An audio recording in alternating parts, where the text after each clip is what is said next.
গণহত্যার ডাক দিবে। আজকে একটা অসহায় বাউলকে সামান্যতম মত প্রকাশের জন্য জেলে পুরে রাখা হয়েছে। বিএনপির বন্ধুদের উদ্দেশ্যে একটা আচ্ছা কিছু আছে না মানে এই কন্ডম হাড়ি বারো দিতেন কিছু লোক এটুলে এইতে বাউলেরে গ্রেপ্তার করছে কি লেগা আল্লাহরে কটূক্তি করছে এই জন্য ও আবার বাউলের পক্ষ এরে আবার আমাদের মুসলমানদারি কিছু মানে জাহিরবা লোক এটি আবার আন্দোলন করতেছে ওই বাউলের লেগা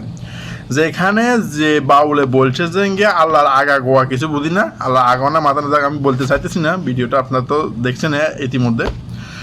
তো এই বাউলের পক্ষে আবার কি আমাদের মুসলমান মানে মুসলমান নামদারি আর কি মুসলমান না এরা এই মানে কি আন্দোলনে ডাক দিছে ওইখানে আবার বিএনপিরও মিস করতেছে যে বিএনপির কাছে বিএনপির জন্য ভোট চাইছে নাকি বলে এই জন্য এরাই শয়তানের বাচ্চা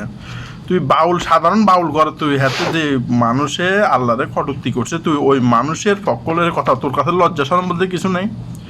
নাকি তুই ওই সেই মাল যেই মাল মানে কন্ডম ফাড়ি বার করে ওইটাই